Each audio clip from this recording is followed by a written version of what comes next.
Shalom saudara semua yang dikasihi dalam Tuhan Yesus. Saat ini kita akan mendengarkan cerita mission dari Republik Demokratik Kongo yang mengisahkan tentang seorang umat Tuhan bernama Diodon dengan tajuk Haiwan yang Menakutkan. Diodon begitu bersemangat melayani Tuhan di Republik Demokratik Kongo. Pekerjaannya adalah berkhotbah di kampus-kampus university dan membawa para mahasiswa ke gerejanya.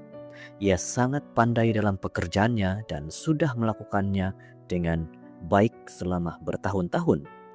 Lalu ketika usianya 68 tahun, beberapa penginjil Alkitab datang tanpa diduga ke rumahnya dan mengundangnya ke pertemuan kebangunan rohani yang diadakan oleh gereja Seventh-day Adventist.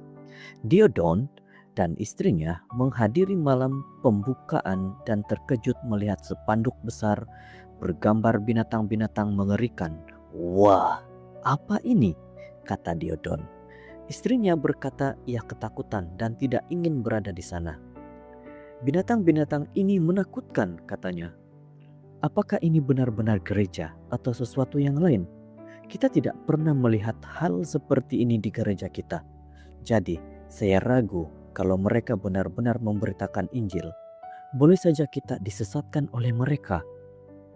Saat ia bersiap untuk pulang, Diodon berkata bahwa dia tidak takut dengan gambar-gambar binatang itu dan ia merancang untuk tetap berada di sana.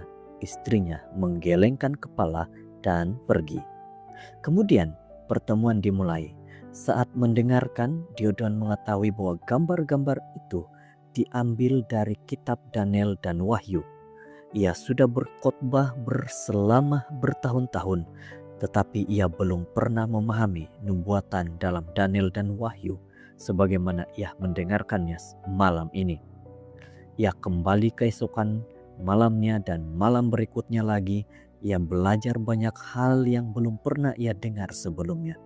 Namun pemahamannya tentang Tuhan berubah sepenuhnya ketika pengkhotbah membaca Lukas 24 ayat 1.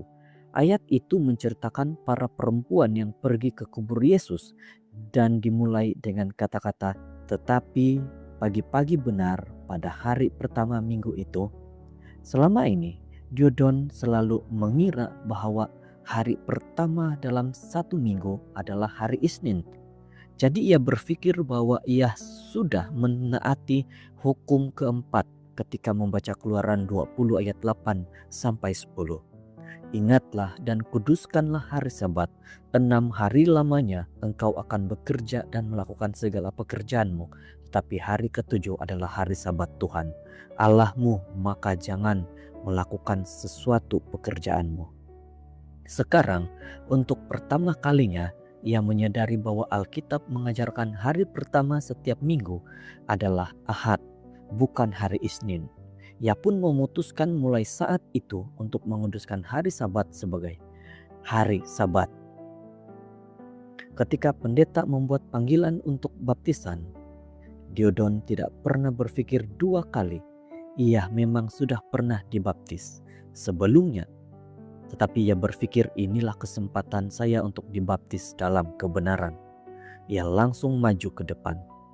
Setiap malam sepulang pertemuan, Diodon menceritakan apa yang ia pelajari kepada istrinya. Istrinya akhirnya menerima bahwa hari ketujuh adalah Sabtu dan ia pun dibaptis. Diodon juga menceritakan keyakinan barunya kepada anggota keluarga lainnya dan beberapa cucunya juga dibaptis. Hari ini Diodon tetap bersemangat melayani Tuhan di Republik Demokratik Kongo. Ia tidak lagi berkhotbah di kampus university untuk gerejanya yang lama. Sebaliknya, gerejanya yang baru menolongnya mendirikan sebuah kemah di tepi tempat jalan kaki di kota, tempat ia mengundang orang-orang yang lewat untuk mengikuti pelajaran Alkitab. Ia juga mengundang mereka datang ke gerejanya yang baru. Dalam beberapa bulan pertama dari pelayanan kemah tersebut, 20 orang telah bergabung dengan gereja. "Sukacita terbesar saya adalah pergi keluar ke masyarakat," kata Diodon. "Setiap hari saya mempelajari Alkitab bersama orang-orang. gereja tempat Diodon beribadah terhubung dengan klinik Advent Kinsahas, penerima persembahan Sabat ke-13 Triwulan yang lalu. Terima kasih karena telah mendukung klinik dan jemaatnya melalui doa-doa Anda. Pada triwulan ini, Anda boleh mendukung proyek baru di Kinsahas, yaitu sebuah pusat media yang akan menampung Hope Channel, Adventist World Radio, pusat penginjilan media sosial, dan pusat panggilan berbahasa Prancis. Terima kasih atas kemurahan hati Anda memberikan persembahan untuk proyek penting ini. Tuhan memberkati.